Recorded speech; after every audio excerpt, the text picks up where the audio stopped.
नमस्कार, मैं हूं मैथ्यू सैमुअल और आप देख रहे हैं मैथ्यू सैमुअल हिंदी। दिल्ली के सत्ता के गलियारों में जब भी कोई हलचल होती है तो उसका असर देश के दूर दराज के कोनों तक महसूस किया जाता है। लेकिन इस बार जो हुआ है उसने न केवल केरल की राजनीति में भूचाल ला दिया है, बल्कि भारत के लोकतांत्रिक ढांचे और अल्पसंख्यक संस्थानों की स्वायत्तता पर भी सवाल खड़े कर दिए हैं। केरल चुनाव से ठीक पहले जब राजनीतिक सरगर्मियां चरम पर थीं, भारतीय जनता पार्टी के नेतृत्व वाली एनडीए सरकार ने अचानक संसद के बजट सत्र में विदेशी अंशदान नियमन संशोधन विधेयक 2026 एफसीआरए अमेंडमेंट बिल 2026 पेश कर दिया। जानकार कहते हैं कि दिल्ली में कुछ भी संयोग से नहीं होता। हर कदम, हर बिल और हर तारीख के पीछे एक गहरी रणनीति होती है। आज हम विशेष विश्लेषण में पर्दा उठाएंगे इस बिल के पीछे छिपे असली इरादों से। क्या यह सिर्फ एक प्रशासनिक सुधार है या अल्पसंख्यक समुदायों को नियंत्रित करने की एक सोची समझी साजिश? चलिए गहराई से समझते हैं। ऊपरी तौर पर देखने पर यह बिल बहुत सामान्य लगता है। सरकार का तर्क है कि वो एनजीओ के कामकाज में पारदर्शिता लाना चाहती है। बिल में एक नामित प्राधिकरण बनाने की बात कही गई है। ये प्राधिकरण उन एनजीओ की संपत्तियों और फंडों को अपने कब्जे में ले सकेगा जिनका एफसीआरए पंजीकरण रद्द या निलंबित कर दिया गया है। लेकिन असली कहानी फाइन प्रिंट यानी छोटे अक्षरों में छिपी है। ध्यान से सुनिए। यह बिल सरकार को वो शक्ति देता है जिसके जरिए वो बिना अदालत जाए किसी भी संस्थान की संपत्ति जब्त कर सकती है, फंड का रुख मोड़ सकती है और यहां तक कि प्रार्थना स्थलों के प्रबंधन को भी बदल सकती है। विश्लेषण। दोस्तों, इसे नियमन कहना गलत होगा। यह सीधा सीधा नियंत्रण है। अगर किसी चर्च या संस्था का मैनेजमेंट सरकार के हाथ में चला जाता है तो उसकी धार्मिक स्वतंत्रता का क्या होगा? इसी वजह से Catholic bishop conference of India ने चेतावनी दी है कि यह कानून नागरिक समाज और अल्पसंख्यक संस्थानों के अस्तित्व को ही खतरे में डाल सकता है। अब सवाल उठता है, आखिर अभी ही क्यों? चुनाव से महज एक हफ्ते पहले बीजेपी ने यह रिस्क क्यों लिया? इसके दो पहलू हो सकते हैं। पहला, कि यह एक नियमित प्रक्रिया थी जो गलती से गलत समय पर आ गई।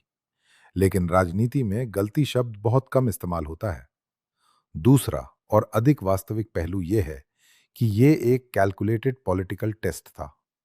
पिछले कुछ समय से बीजेपी केरल के ईसाई समुदाय के साथ रिश्ते सुधारने की पुरजोर कोशिश कर रही है।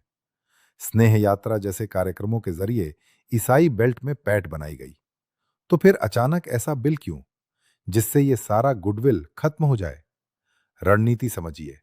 कोर वोट बैंक को संदेश। बीजेपी अपने हिंदू राष्ट्रवादी आधार को दिखाना चाहती है कि वो विदेशी फंड से चलने वाली संस्थाओं पर नकेल कस रही है। रक्षात्मक मोड। इस बिल के जरिए चर्च के नेताओं को मजबूर कर दिया गया कि वे चुनाव में बीजेपी के खिलाफ प्रचार करने के बजाय अपनी ऊर्जा इस बिल के विरोध में खर्च करें। मुसीबत और मसीहा का खेल। यह सबसे बड़ी कूटनीति हो सकती है। पहले एक विवादित बिल लाओ, फिर विरोध होने पर उसे वापस ले लो या टाल दो, और फिर कहो, देखिए हमने आपकी सुनी, अब हमें वोट दीजिए। प्रधानमंत्री नरेंद्र मोदी ने तिरुवल्ला की एक रैली में विपक्ष पर झूठ फैलाने का आरोप लगाया। उन्होंने सीएए का उदाहरण देते हुए कहा कि जैसे तब डराया गया था और कुछ नहीं हुआ, वैसे ही अब भी डराया जा रहा है। उन्होंने कहा, हम पर भरोसा रखिए। लेकिन क्या यह भरोसा काफी है?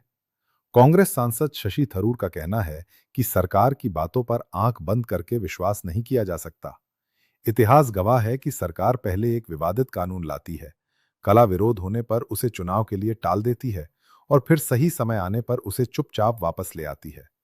यह सिर्फ शक नहीं है, यह सरकार के काम करने का एक पैटर्न बन चुका है। सबसे पहले, केवल मीठे आश्वासनों से बहलने की जरूरत नहीं है। केंद्रीय मंत्री किरेन रिजिजू ने चर्च नेताओं से मुलाकात की और कहा कि सच्ची संस्थाओं को डरने की जरूरत नहीं। लेकिन असली खतरा यही है। सच्ची संस्था कौन है, इसका फैसला अब सिर्फ सरकार करेगी। किसी भी लोकतांत्रिक देश में एक तरफा शक्ति देना खतरनाक होता है। दूसरी बात, केरल में 61 लाख से अधिक ईसाई आबादी है। ये एक निर्णायक वोट बैंक है। केरल ही नहीं, बल्कि तमिलनाडु, गोवा और पूर्वोत्तर के ईसाइयों के लिए भी ये एक चेतावनी है कि अब राजनीतिक रूप से जागरूक होना विकल्प नहीं, बल्कि जरूरत है। अंत में, ये लड़ाई केवल एक बिल की नहीं है, यह हमारे लोकतंत्र के संतुलन की लड़ाई है। क्या अल्पसंख्यक संस्थान बिना राज्य के डर के समाज की सेवा जारी रख पाएंगे, या उन्हें हमेशा सरकार की मर्जी के साए में जीना होगा? चर्च और नागरिक संगठनों को अब सिर्फ राजनीतिक विरोध नहीं, बल्कि लंबी कानूनी लड़ाई के लिए तैयार रहना होगा। कई संस्थाओं के एफसीआरए लाइसेंस पहले ही बिना किसी ठोस कारण के रोके जा रहे हैं। चुप्पी और केवल विश्वास अब सुरक्षा की गारंटी नहीं है। केरल के ईसाइयों और उन सभी समुदायों को जो स्वतंत्रता और निष्पक्षता की कद्र करते हैं, उन्हें अब डर और भावनाओं से ऊपर उठकर बुद्धिमत्ता, एकता और दृढ़ संकल्प के साथ जवाब देना होगा। आने वाले दिन न केवल हमारी राजनीति की, बल्कि एक बहुलवादी समाज के रूप में हमारे संकल्प की भी परीक्षा लेंगे। आपको क्या लगता है? क्या ये बिल वाकई पारदर्शिता के लिए है या इसके पीछे कोई और मकसद है? अपनी राय कमेंट बॉक्स में जरूर बताएं। इस वीडियो को ज्यादा से ज्यादा शेयर करें ताकि सच सबके सामने आए। हमारे चैनल को सब्सक्राइब करना ना भूलें। धन्यवाद।